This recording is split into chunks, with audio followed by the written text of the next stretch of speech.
books. On the 10th day of Christmas, my true love gave to me 10 books for reading, 9 different dances, 8 shapes of baking, 7 cocos brimming, 6 small brief paintings, 5 chocolate rings, 4 crosswords, 3 blow pens, 2 crispy wreaths, and a cartridge in a pear tree. And they're Christmas books! And they're some of my favorites too. This is so awesome. I've got some reading to do.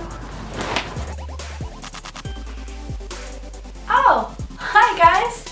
Sorry, I was reading. This is one of the books I got. I love this book. I first read it as a kid and I fell in love with it. It's about a girl named Sophie who is a member of the Kringle family, and she's a very mysterious aunt. And Sophie decides to follow her aunt, and it's basically what happens when she follows her aunt. Spoiler, when I was little, I wanted the diamond key. I was like, I want a diamond key just so I can go to the North Pole and in my little elevator and it'd be so cool. But also having a pure diamond key would be awesome. But sadly, I do not have a diamond key. I think it'd be cool to make one like with just like a created diamond that would still probably be like crazy expensive, but I would love a diamond key necklace. Not a glass key necklace, because those break, but a diamond one. It's real or nothing, guys, real or nothing. Alright, so the second one, it's called A Christmas Guest, and this is my mom's favorite book. And for some reason, it's out of print. I don't understand why, because it is an adorable, wonderful, like little heartwarming book. It's about a boy and an old lady visits him and his family in the middle of the night, and that's basically the premise of the story. But it's really good. It's a cute story. Okay, so the next one is The Little Match Girl. I loved this book as a child, and my mom didn't understand why. So if you know me, I love happy endings, and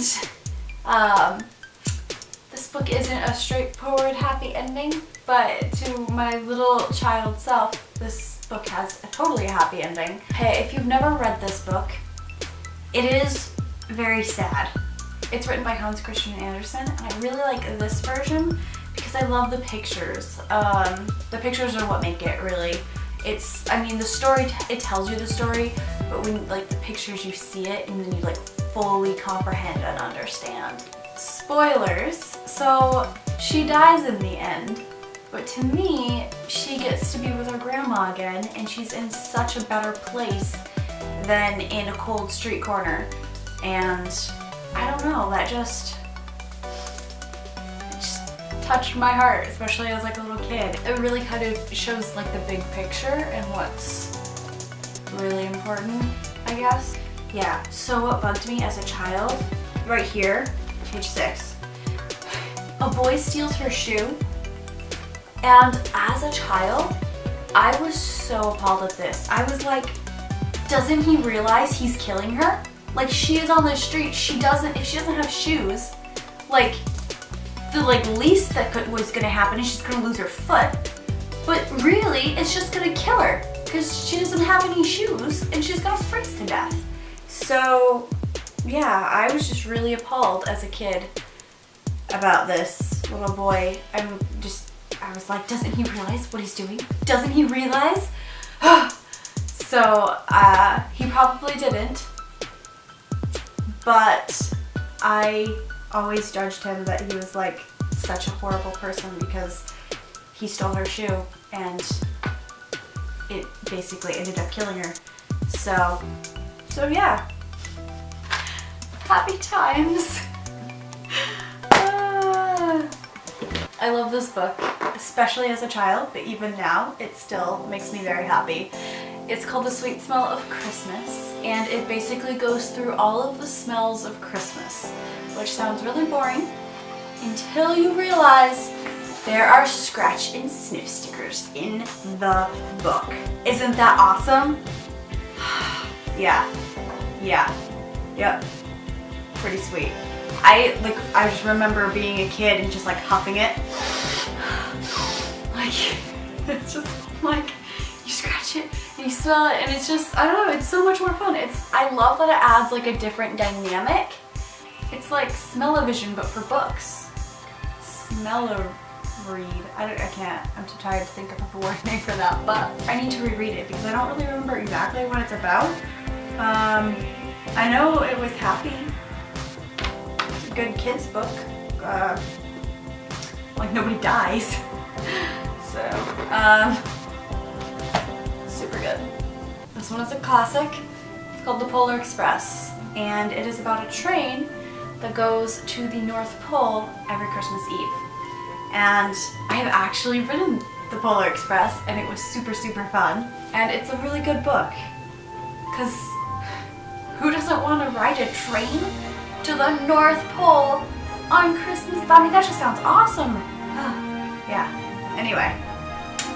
Plus, the illustrations are just beautiful, so there's that.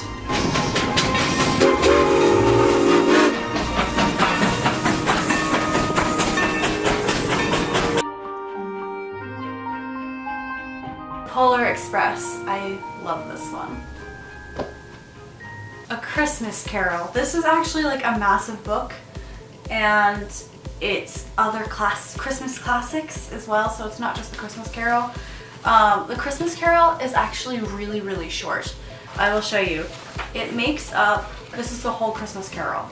And for like an audiobook, it's like an hour and a half to 2 or 3 hour audiobook. It's like really short. It's like a movie length book. Charles Dickens is hilarious. I never really like cared for the story when I mean, it was, you know, it was a good story. It is a good story. But it's just the way he writes. He's hilarious. And just reading it is so different than like watching it. I highly recommend reading A Christmas Carol if you have never read it. I mean, I've seen like a ton of Christmas Carol movies, but I hadn't read it until maybe 5 years ago or something like that.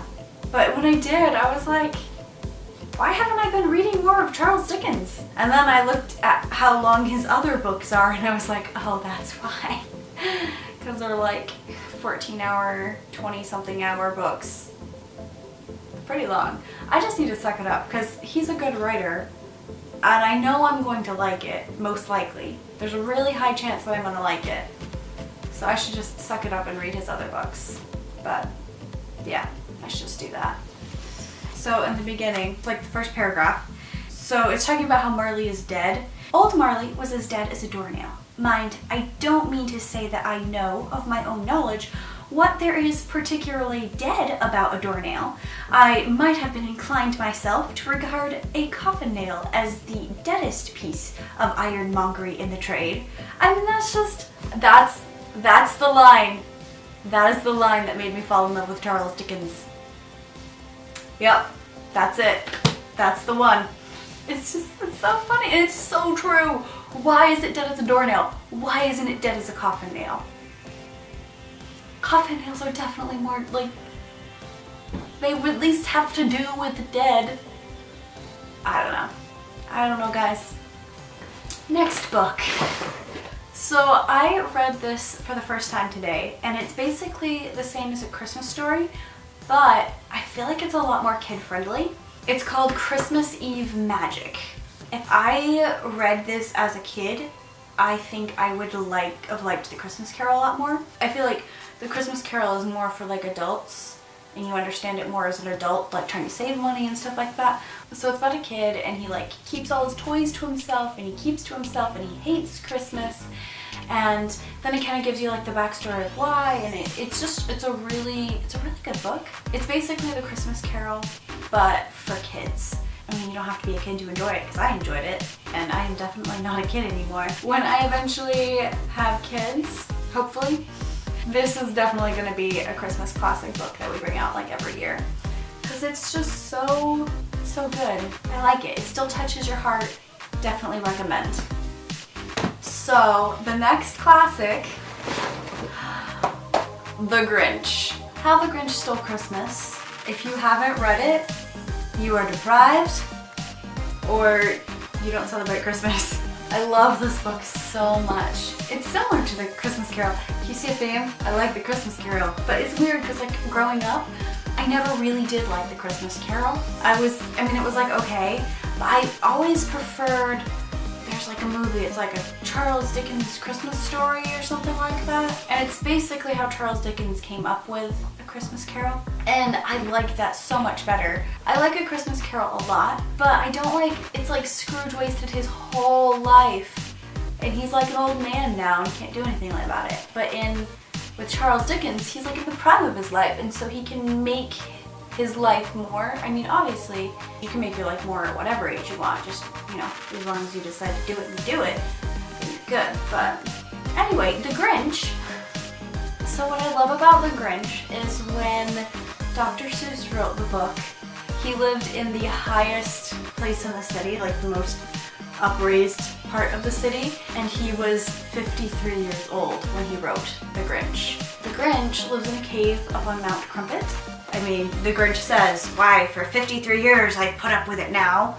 So essentially, you put the dots together, then this is a story about how Dr. Seuss's heart was softened. And that, I don't know, that, I love the story just by itself. It's a great story. I mean, the words he comes up with are like, they're crazy. But that little tidbit, that just makes me so happy, like, to know that the Grinch is like kind of real, you know? Like he was like a Grinch and then, you know, his heart grew. So, yeah, I like that a lot. If you haven't read it, you have to read it, guys. It's really good. Fancy Nancy and the Splendiferous Christmas. I read this for the first time last year and I love it. So that was the first Fancy Nancy book I have read. It's like a series, but you don't have to read them in order. They're all standalones, so you're good. But I just love her. She's so awesome. She's like what I would have aspired to be like as a child. So her name is Nancy, obviously, and she is obsessed with everything fancy. She wants everything to be fancy, like frilly and girly and just everything. And it's just great, and the illustrations are beautiful. I mean, look at that snowman. I can't say that's in frame. I don't know if you can see that, but it's just, the illustrations, they're just so pretty. I just love them. And it's like a beginner just reading book, and so they say the big word, and she's like, and that's a fancy word for this. And so it's great. I love it. Obviously, you don't have to be a kid to enjoy it, but I like kid things, so I'm not ashamed to admit it. I love this series in general, so I just thought I would share in case you hadn't heard of Fancy Nancy. You should give it a try and see if you like it.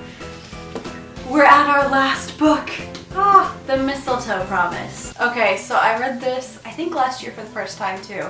I was trying to get a bunch of Christmas books. I was trying to get a bunch of books read, and it was Christmas time, so I was like, oh, I'll read Christmas books. And so I was like, what books do they have at the library that are Christmassy? Okay, hold. And I just put a bunch on hold and read a bunch. And one of them was The Mistletoe Promise. The reason why I originally read this, I saw the movie first. There is a movie. It's like a Hallmark movie, I believe. The movie is really cute. I love the movie. Some Hallmark movies are like the same thing over and over, and you're like, wow, that was a plot, and I guess that worked out, but it really wouldn't have in real life. This one isn't like that. It has a plot that is plausible, and it's just really cute. There is a part in the book that is not in the movie at all. I mean, there are a few differences, but this main thing is like totally different. I totally understand why they cut it out, because it wasn't like, it's not like a Hallmark theme. I just can't see it going over well on the Hallmark channel. I totally understand.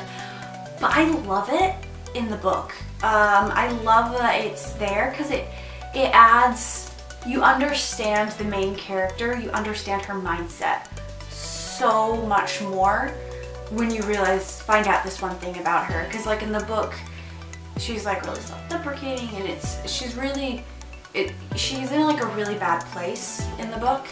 And I mean, she is in the movie as well, but not nearly as bad as she is in the book. And there's a reason, and it's, I cried, so you'll probably cry, but it's not like super depressing, and it has like a pretty happy ending. So it's not like the Christmas Shoes where like everyone kind of dies.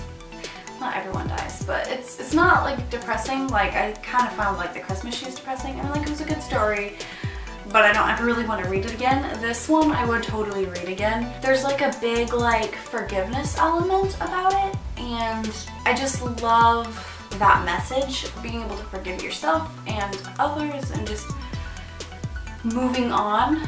I really like that aspect of it, which is like, it's really strong in the book. Not really in the movie as much, because it's, I mean, like if there's a major part in the book that's just, it's left out. I would definitely recommend it. It's pretty short, I think. I can't remember exactly how many hours it was. I listened to the audiobook. It's probably about 4 or 5 hour audiobook. I don't remember exactly. It's so good. Oh, all these books are so good. I love them so much. Nothing like a good book or a good movie. But they're very different. They're different things, obviously. I hope you guys are having a fantastic Christmas and New Year's, and that you get all of the books that you want this Christmas and everything else. If, you know, you just use the library, then that's okay. They have a lot of books. It's awesome. I love libraries. They're my favorite. Yeah. Bye, guys.